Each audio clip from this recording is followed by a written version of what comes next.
You're listening to BioTalk with Rich Bendis, the only podcast focused on the BioHealth capital region. Each episode, we'll talk to leaders in the industry to break down the biggest topics happening today in BioHealth.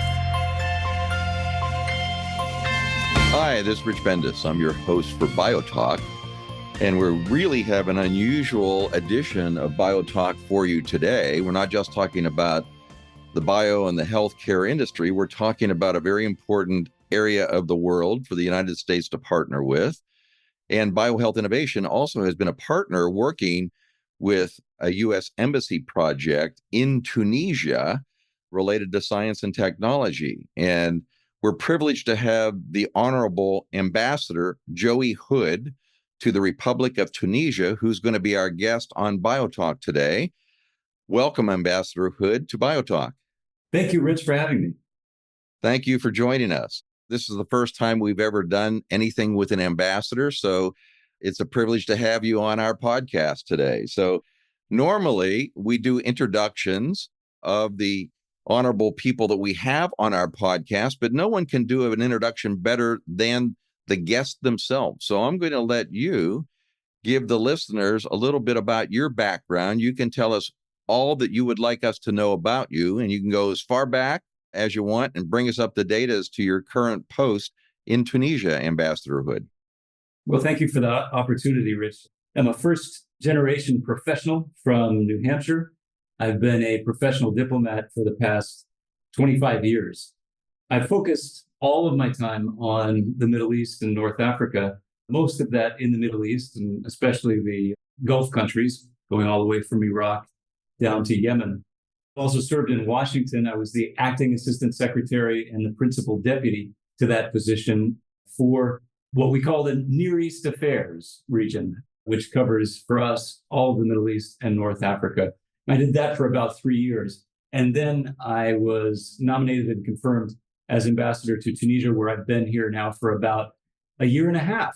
And I'm delighted to be working on projects in areas like scientific research, technology transfer, to try to promote economic development here, because I think this country has a tremendous amount of potential, certainly in the current environment. Thank you for that introduction to your background, Ambassador Hood. I think one of the things the listeners are always interested in is you probably had many opportunities to go into different fields or endeavors with your career. Why did you choose public service? Well, I'm not sure that I did have a lot of other opportunities. I did some interviews here and there, and the private sector, partway through each interview, my interviewer would kind of look at their watch and I'd get the signal that the interview was done. Hopefully I'll do better in this interview here today.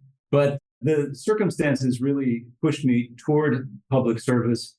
Certainly every man in my family has had some role in public service going back generations, usually in the military. Military was not an option for me for several reasons, but the State Department came calling at some point as I was getting ready for graduate school and said, we got a deal for you. If you agree to work for us for, I think it was 7 years or 5 years, we will then pay for your graduate school, including your tuition, your books, and everything else. I said, great, where do I sign? So I did that. I remember when the time period passed, I looked at my wife and I said, hey, our requirement is up. We could leave. And she said, are you crazy? Because it is a great experience. It's tough. It is not for the faint of heart. It's especially tough on families because I think the popular image is that we're serving in London and Paris and places like that. And we certainly do. But we also serve in 190 other places around the world. And those are not always as easy or as nice or as easy to navigate as the Western European posts or Washington, D.C. So it's definitely not something that you get into without taking full account of exactly everything that you're going to give up, but then everything that you're going to gain as well. For being able to represent the American people and the U.S. government, there's really nothing like it. Thank you for your service, Ambassador Hood. Another thing that's interesting, and I'd like to know myself, is did you choose the Middle East and North Africa as an area you'd like to specialize in, or did the State Department choose that for you? I think it was maybe a mutual decision because I intended actually to focus on sub-Saharan Africa. That is where I had focused my research in my undergraduate years and in graduate school. That's where I was aiming. But when I got into my first class for the Foreign Service, they handed us a list of the posts that we could put in for. And there really wasn't anything on the list from sub-Saharan Africa. And I protested and I complained and I said, but I'm so qualified. They said, look, you're worldwide available, which means we can send you anywhere. And so just deal with it. So I looked at the list and I thought, well, here's Saudi Arabia, a very, very important country for sub-Saharan Africa, going back centuries, of course, with the advent of Islam, trading and cultural, architectural exchange, you name it. There's a lot of back and forth between the Arabian Peninsula and sub-Saharan Africa going back centuries. So I thought, we'll put that at the top of our list. When else would we have a chance to ever discover Saudi Arabia? And so we did. My time there happened to coincide with September 11th. My portfolio there was the military relationship. So imagine here we are in Saudi Arabia having to try to figure out how to respond to these horrible attacks that were perpetrated mostly by Saudi citizens and get the support that we needed from Saudi Arabia to prosecute the war against al-Qaeda in Afghanistan, because most of our air assets for the region were located there. It was also very important for us to have some sort of Islamic imprimatur over what we were trying to accomplish. And Saudi Arabia is the home of Mecca and Medina. So their word on things really carries weight. And it certainly did then. That's how I got started in the Middle East. And I discovered very quickly that, yes, the Gulf countries have what many people consider to be fairly closed cultures. But that's only the case if you don't really show interest in their language, if you don't show interest in their culture and in their history. And if you do show that interest, they'll open the tent flap for you. And in you go, and you learn a whole lot more, and you make friendships, and you find that just like people everywhere else in the world, they're real people with real dreams and interests and foibles and problems and challenges. And so there's a lot that we can get done together on the basis of that mutual understanding. One post just led to another one until I ended up in Washington. Thank you very much. That's an interesting background, and it goes to show that timing is everything, really, in careers. Being at a spot at a certain time, not the right spot at the right time. It's a spot that you can't choose. So before we get into the real focus related to science and technology, let's just talk a little bit about the current environment in Tunisia and sort of the Middle East region, and what are the opportunities and challenges for the United States today? I think everybody who follows international affairs associates Tunisia these days with the uprisings in 2010, 2011, and the advent of participatory democracy in the years after. Well, of course, that's a difficult undertaking in any country, including the United States. But here it was even more difficult because it is a middle-income country. I think GDP per capita is somewhere around $3,500 per year. There is also the fact that there were lots of financial and political crises going on around the world that Tunisia didn't have anything to do with, but that Tunisia certainly was affected by. These all buffeted the country, none more so than I think the crisis in Libya, which sent 1 million refugees across the border into Tunisia. The Tunisian people took care of them as best they could. There was also the COVID pandemic, of course, which really hit the country very, very hard. So you have the challenges of trying to make a democracy work while also trying to put an economy back on its feet in a regional and global context in which things are dicey and challenging for everyone. So that's the situation we find ourselves in. What I talked about here are mainly challenges after challenges, but there's lots of opportunities here. And that's why we're talking here together today, because there's a great deal of potential in Tunisia for private sector-led development supported by the Tunisian and U.S. governments, but also the Europeans. This is a market that's just 140 miles away from the closest European neighbor. They've got a free trade agreement with Europe. They've got long-standing historical ties. They speak common languages. So there is a lot that can be accomplished, I think, when you bring all of those factors together, and some others that we'll talk about as we go through the rest of the episode here. Well, thank you. I think one of the areas that we really want to focus on today, though, is since BioTalk talks about science, technology, healthcare, life sciences, is really where does the United States and Tunisian cooperation stand today in terms of scientific research and technology transfer, which really relates to looking at basic research and how you can get that basic research transferred into the marketplace, potentially from some of the Tunisian universities. Well, as you know, Richard, the U.S. government has been a leader in sharing the fruits of science and technological research for decades. For instance, I was struck recently when I read an estimate that credited the President's Emergency Fund for AIDS Relief, PEPFAR, for saving as many as 25 million lives, mostly on the African continent. But that's just an astounding number. Here in Tunisia, we believe science and technology can be motors of private sector-led growth. They don't need things like PEPFAR, but what they do need is cooperation between our research institutions. They need investment from U.S. companies. They need access to markets. And these are all things that we're working on together. Just to name a few, the governments of the United States and Tunisia have established over the past few years Customs Mutual Assistance Agreement, an implementation agreement for the Foreign Accounts Tax Compliance Act, a Science and Technology Cooperation Agreement in 2014, which we are currently working to renew in coordination with the Tunisian government. We also established a Trade and Investment Framework Agreement in 2002, a bilateral investment treaty in 1990, and a tax convention in 1989. In addition, we launched a joint economic commission in 2016. I'm being good to you, Richard, because I could bring you all the way back to 1797 with all these treaties and agreements and accords that we've signed with Tunisia.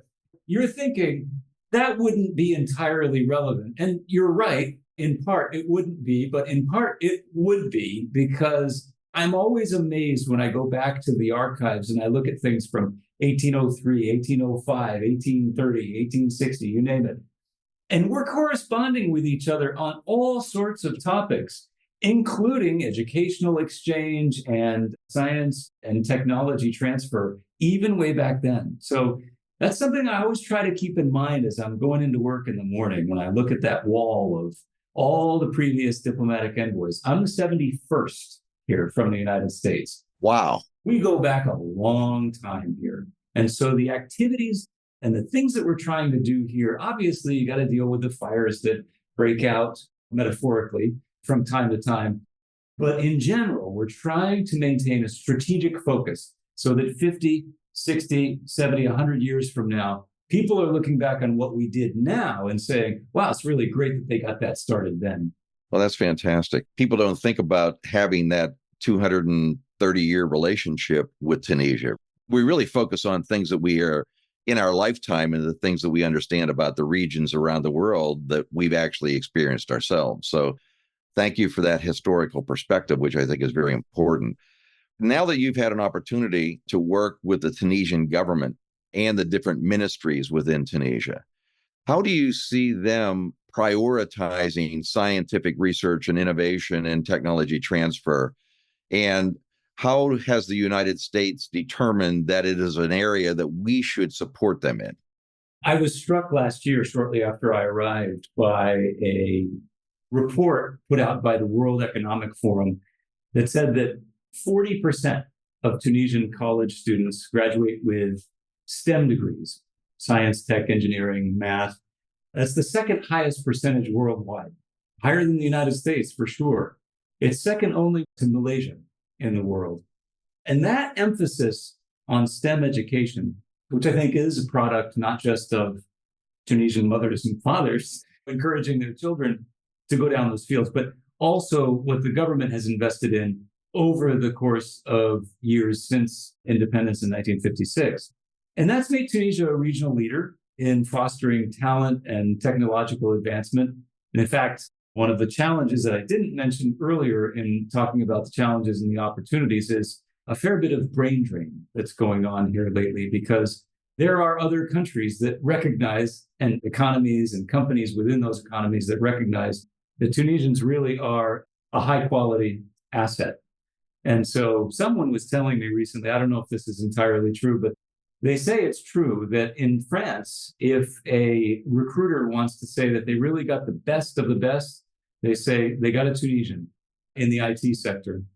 I think all this showcases the country's dedication to academic excellence, but it also highlights its potential for what can be done next, because this is a beautiful country. It's a nice place to live. And so a lot of those STEM graduates, for very little, would actually choose to stay here. Very strong family networks. You can go to the beach in the afternoon, after taking off from work.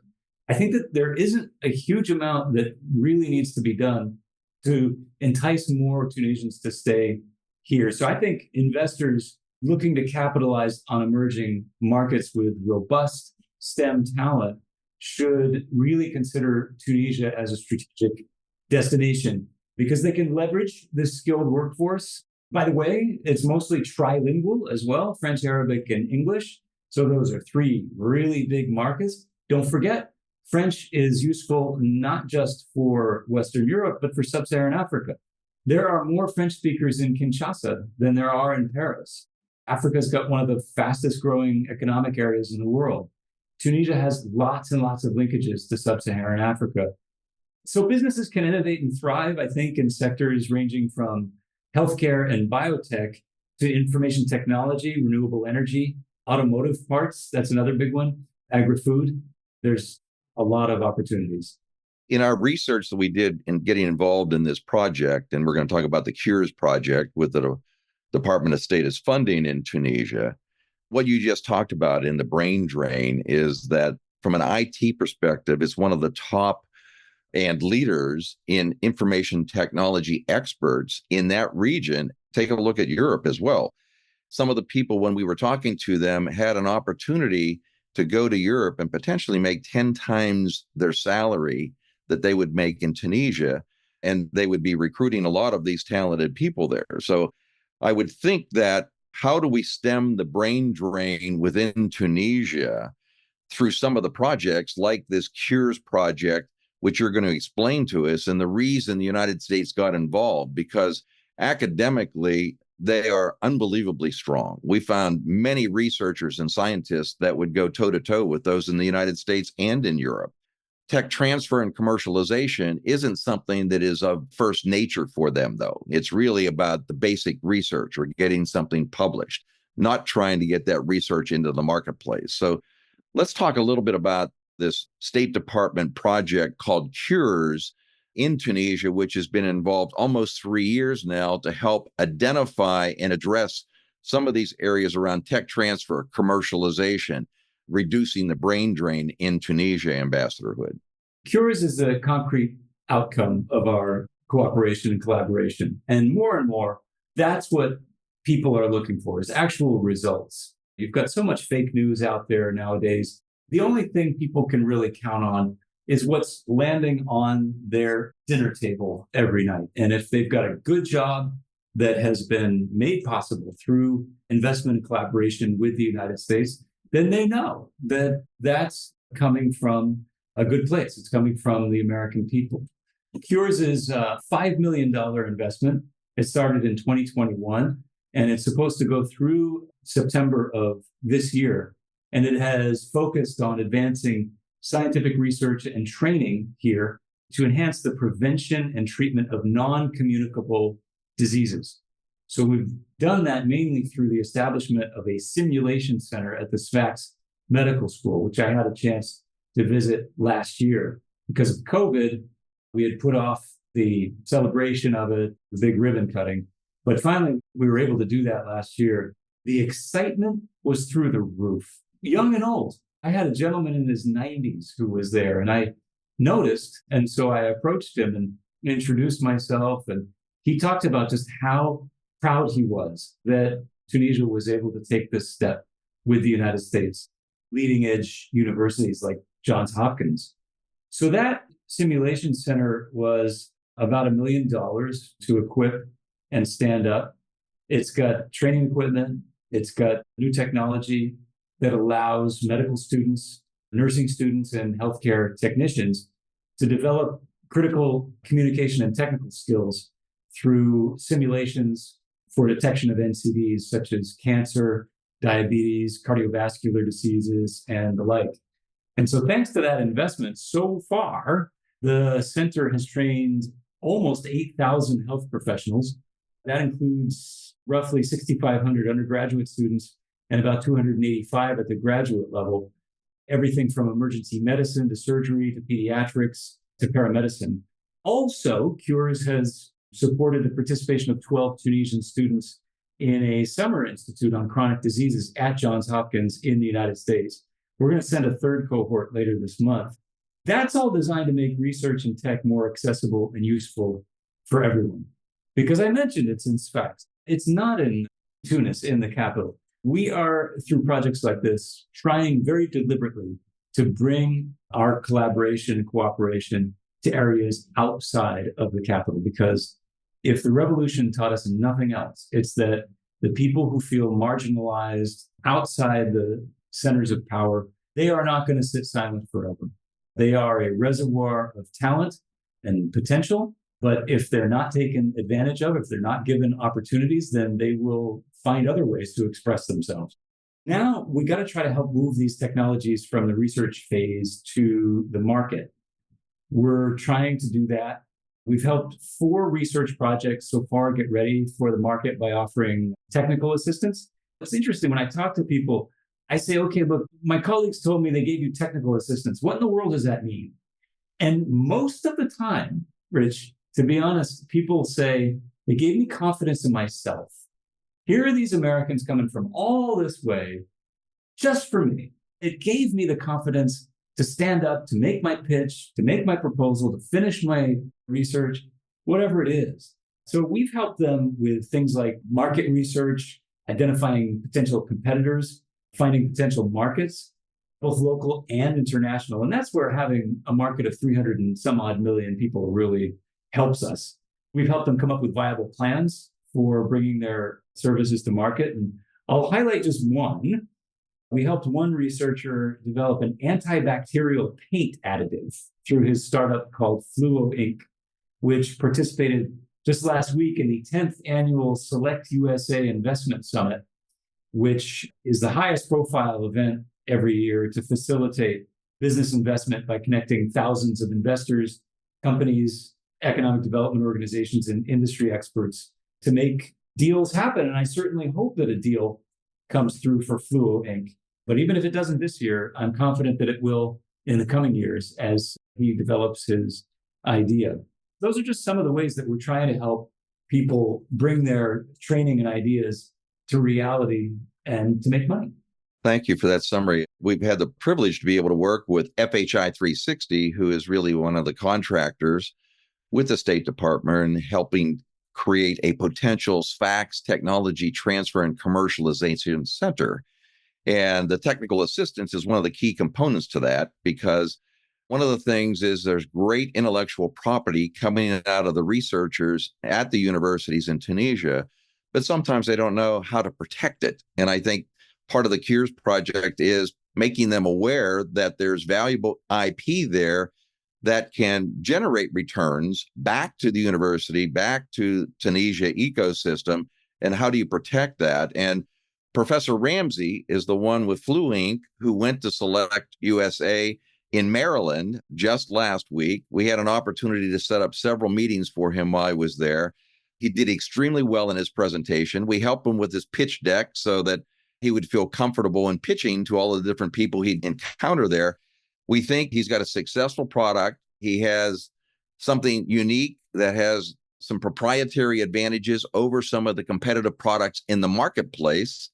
And this project through Cures has enabled him to progress from the lab to identifying the target markets for this technology, this antimicrobial additive for pain. So what it really does is reduce bacteria in patient rooms, hospitals, nursing homes, and I think it has significant potential. So That's just one example of identifying a technology with a professor from a university in Tunisia and giving them the background technical assistance and the exposure that's necessary that otherwise would not have happened if the Cures project didn't exist and wasn't supported by the Department of State. So you should be proud of some, even though there's small steps and small accomplishments, it takes long time to build successful programs.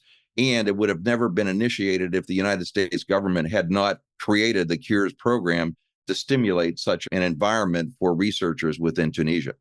A lot of times Tunisians will say to me, well, why don't you just build this infrastructure? We need bridges, we need roads, we need dams. And first of all, because we've got this long relationship, I point back to the 1960s and 1970s. We did build the Tunis-Carthage International Airport. We did build a major dam. We did build roads and bridges here back when you needed that sort of assistance from governments like the United States. Now you've got a fully functioning government, independent, sovereign. You have the capabilities. What you need now are things like market access. You need connections to big markets like the United States so that you can sell your great ideas and your great projects. Maybe you need a little bit of help in business English. So these are some of the things that we're doing. And we've seen great results over the past few years from relatively small investments in, say, the handicraft sector, the agricultural sector. And so now, as a result, the United States is the biggest importer of Tunisian handicrafts in the world.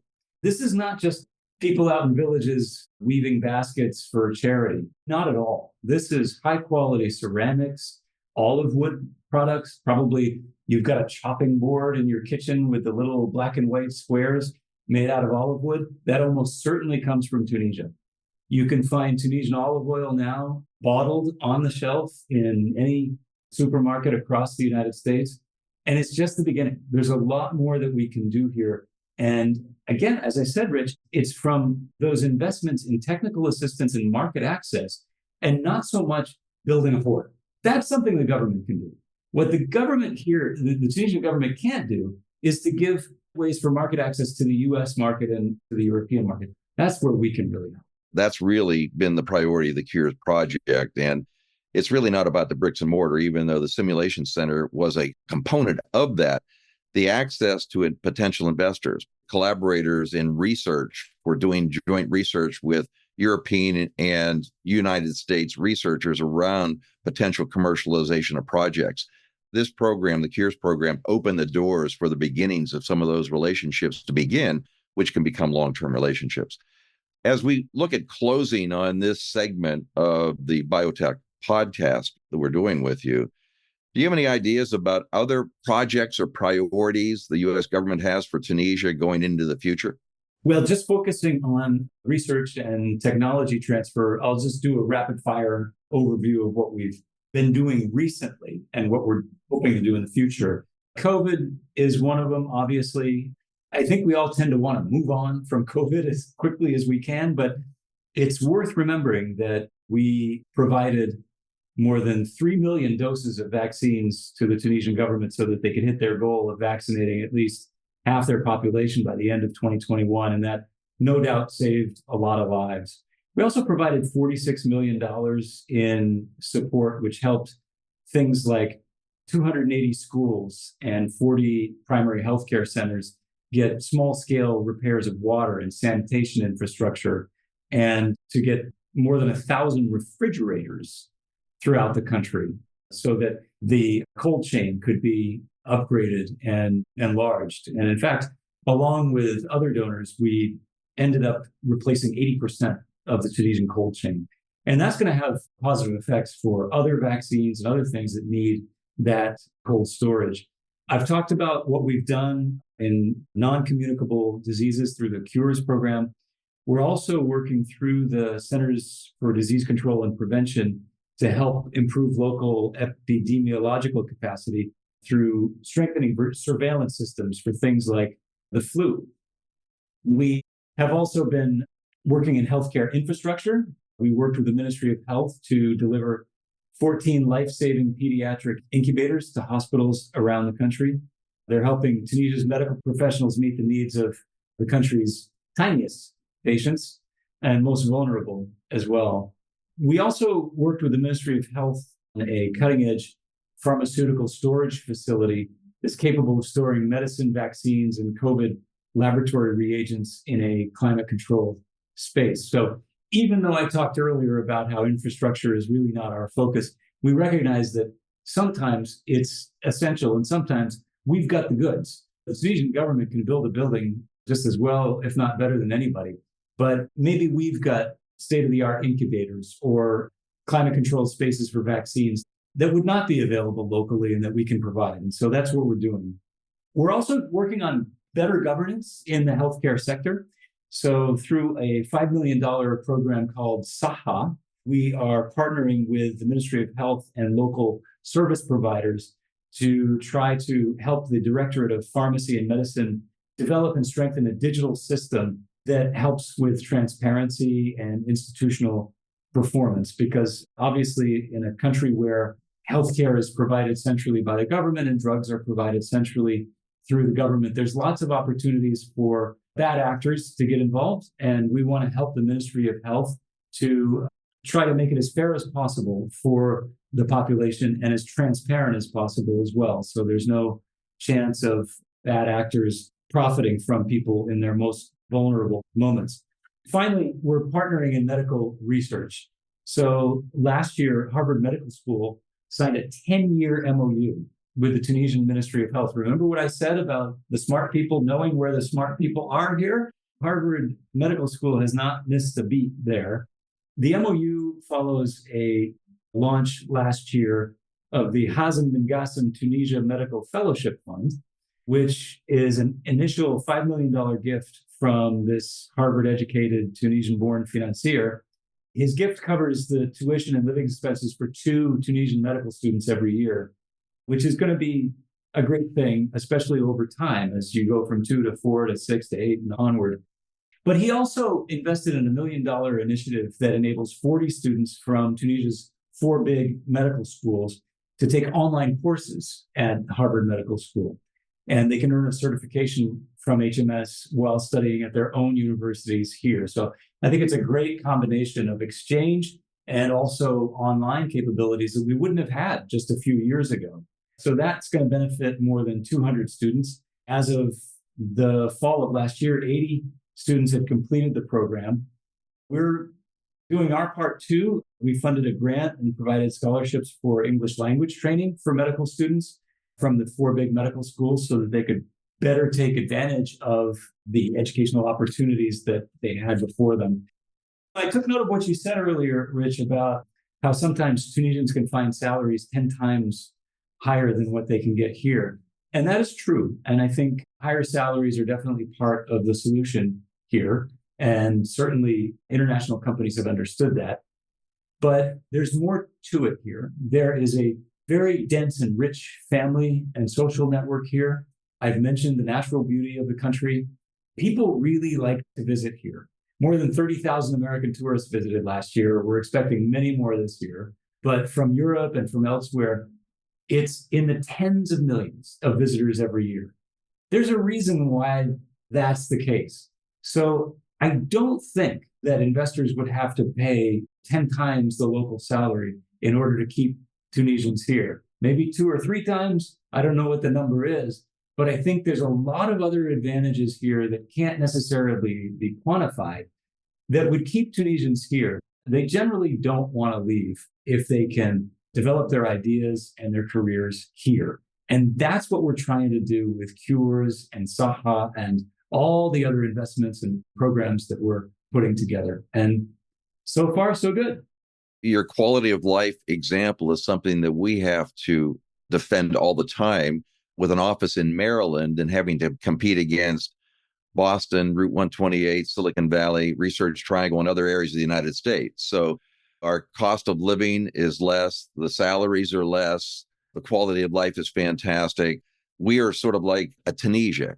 We have all of the assets that all of these other places in the United States have, but we just have to educate people and connect them to these assets and tell them that the quality is equal or surpasses those in some of those other areas. And that's exactly what you just stated, Ambassador, is the exact example for Tunisia. Really, it's not about the money. all the time. It's really about the quality of life, quality of enjoyment that they get in the surroundings and where they live. And I think from this interview, I'm sensing you've enjoyed the time you've spent in Tunisia and probably will be sorry when this tour of duty transfers you to some other location in the world. I was talking with a previous American ambassador here, and he said you can probably still see the marks in the floor of the living room where they dragged me out.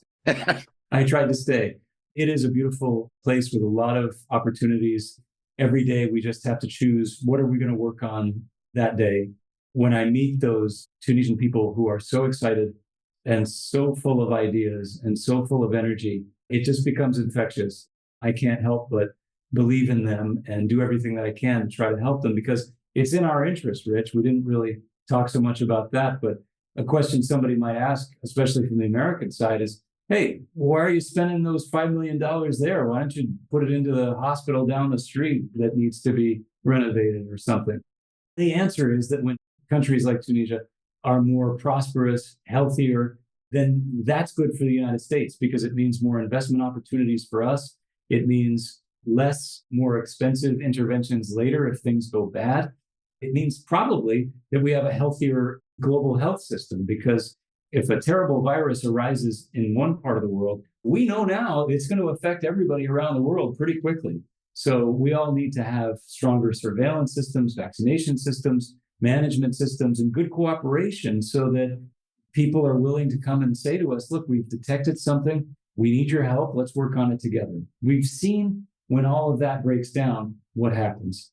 You did a better job of asking yourself a closing question that I could have asked you, Ambassador. So thank you for asking that of yourself, because generally when people say, we're from the government and we're here to help, what you've just stated in this last 30 minutes about everything the United States has done in one small country like Tunisia, it is amazing the impact you can have on that culture. And just think, as you mentioned, there's 190 other countries which America provides some assistance to as well. So we've had the privilege of talking to the U.S. ambassador to the Republic of Tunisia, Joey Hood, on our BioTalk podcast today.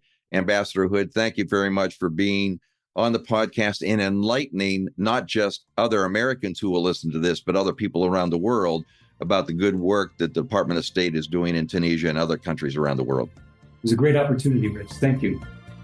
Thanks for listening to BioTalk with Rich Bendis.